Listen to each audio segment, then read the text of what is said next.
Thank you very much, Judith, for that lovely welcome. Good evening, all.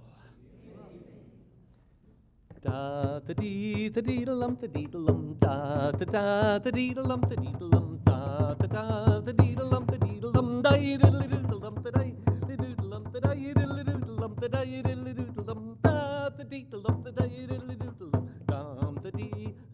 da dee da lum dum. This is a Bowron, B-O-D-H-R-A-N.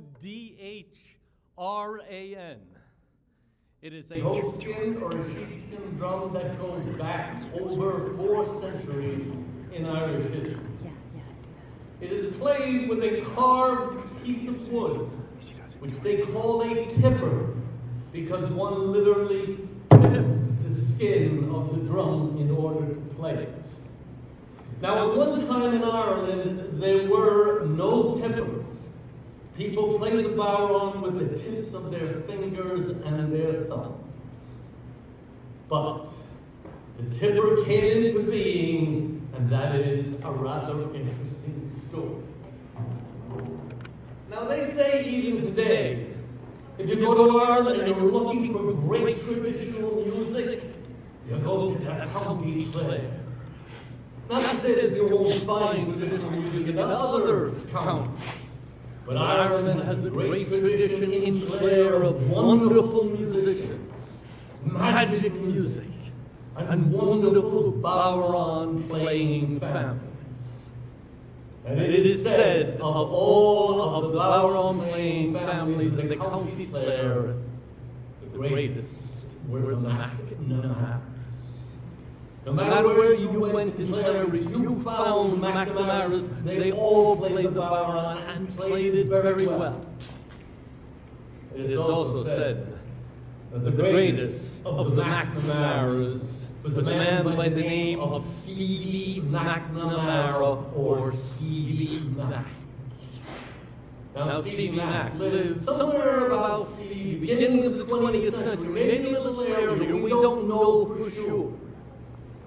But we do know when Stevie Mac sang his songs and played his tunes and played the rhythm of his drum, the music was magical. People couldn't help themselves. They just had to get up and dance. And even the elderly who may have had difficulty in walking. Now, Stevie Mac, when he was a young man, he lived in his cottage outside of his hometown of Innishdine. If you went past Stevie Mac's house, you would notice that the roof needed to be mended, or the garden needed to be weeded. It wasn't, because Stevie Mac was always off playing the music. Every day he would wait until he got word of where the next wedding was going to be, or a ceilidh, a gathering in order to celebrate.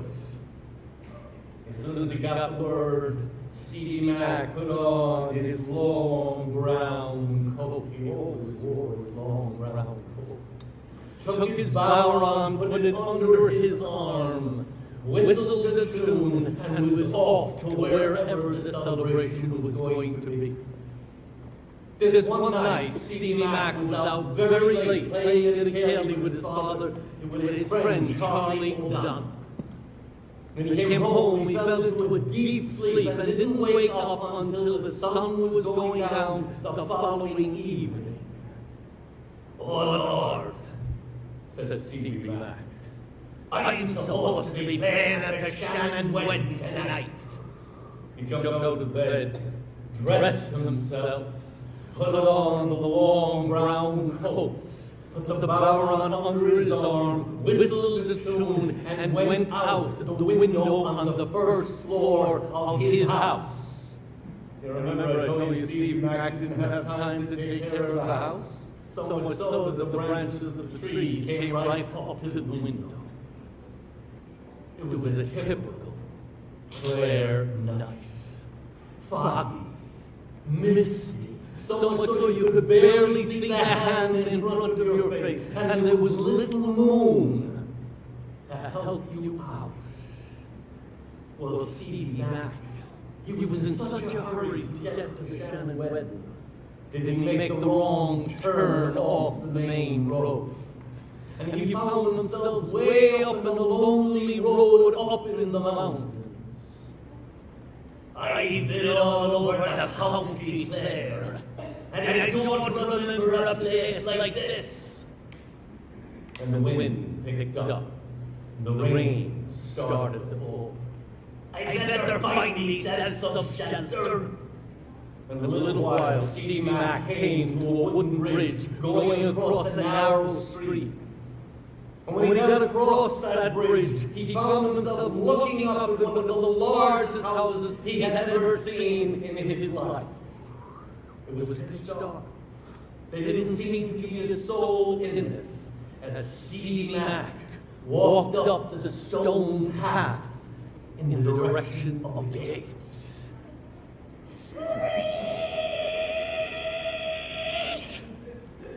He was barely able to get the gate open because of the rust on the hinges, but open it did.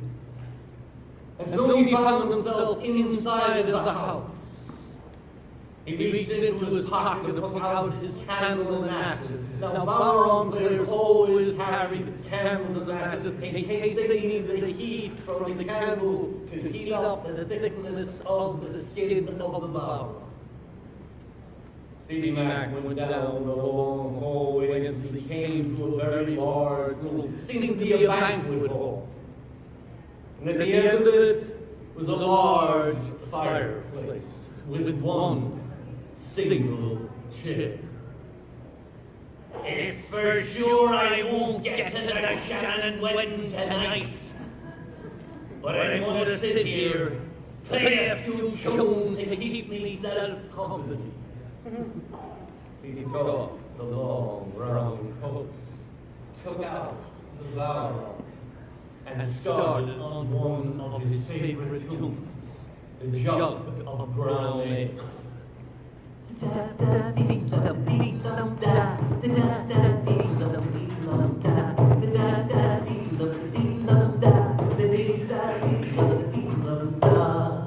Stevie Mac was just coming around to his favorite part of the tune when we heard an eerie voice.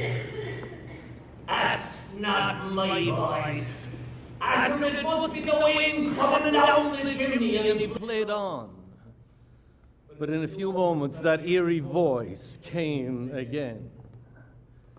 Stevie Mac, stop that infernal racket, or I'll be coming down the chimney, and that surely will be the end of you. Ha! Said Stevie Mac. No one tells me when to finish the tune. The tune is over when it's over. And he continued to play, and suddenly down the chimney came a figure, the body of a man, dressed in a beautiful sheepskin coat and pants, beautiful leather boots. But it had nothing around its neck, for you see, it had no head. Well, as surprised as Stevie Mac was, he continued to play on. And then the figure, taken with the magic of Stevie Mac's rhythm and his drum, started to dance around the floor.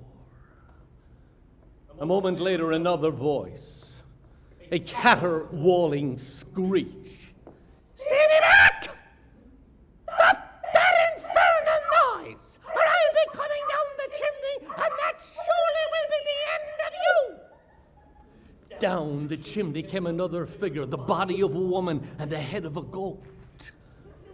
And it too, taken with Stevie Mac's music, danced around the floor with the other figure. Now, by this time, Stevie Mac knew that there were two spirits in the house. But he didn't know how many more they might be, and he didn't know what they might do to him. And even though his hand was getting very tired, he switched over to one of his favorite reels, Farewell to Erin.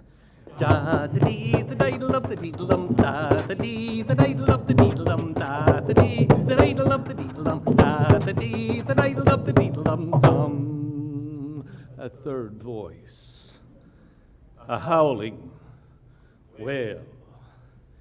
Stevie Mac, stop that diddle dumb infernal noise, or I'll be coming down the chimney, and that surely will be the end of you.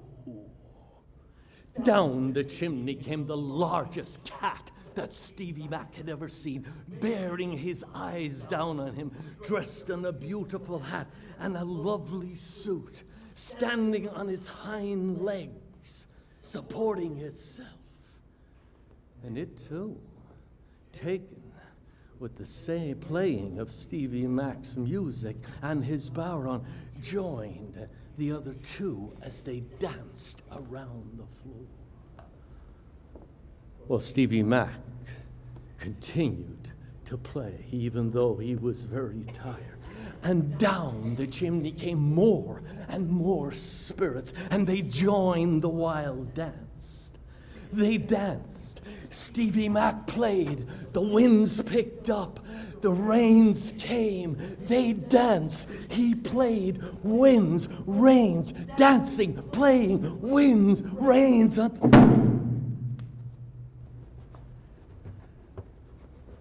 Stevie Mac was so tired, he could play no more. He put his head on his bodhrán and fell into a deep sleep.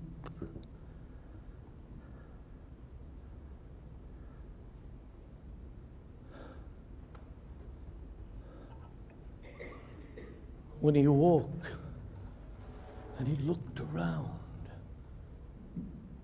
and there, on the floor, all of the spirits, fast asleep, knocked out from their wild night of dancing. And as the light of the new day came into the room, each one of them arose and disappeared into the morning air.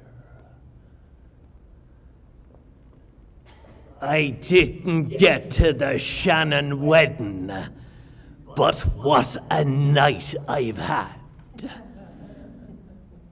He picked up his candle, put it out, put it into his pocket, put on his long brown coat, put his bodhrán under his arm, and turned towards the door.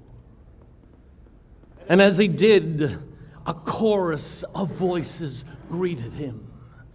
Thanks, Stevie Mac, for your wonderful music and the playing of your drum. We haven't had a night of music like that for such a long time. You see, we're the spirits that weren't good enough to go, but we weren't bad enough to go. So we've been locked here all of this time in a kind of a purgatory. But now, thanks to you, Stevie Mac, we have danced all of our wrongs away, danced all of our sins away, and can make our way peacefully up to heaven. But Stevie Mac, we noticed while you were playing, your hand got very tired. So we have a present for you. And there in front of him appeared this very unusual piece of wood. And an unseen spirit came, put it into his hand, and showed him how to play it on his bodhrán. Good luck to you, Stevie Mac. And may the rhythms of the bodhrán stay with you and your children and your children's children as long as there's music in Ireland. Well, when Stevie Mac got home, he showed everybody this unusual piece of wood, which they named a tipper, and how he had gotten it. And it wasn't long until almost every Bowron player from County Clare to County Cork and back was playing the Bowron with this stick. Now, there are still some people in the world today who still prefer to play this drum with the tips of their fingers and their thumbs. But the majority of us use this tipper. And it's all because of the night that Stevie McNamara got lost on his way to the wedding. Da da dee dum da dee dum da da da dee dum da dee dum da da dee dum da dum da da dee da dee dum da dee dum da. Thank you very much. Thank you.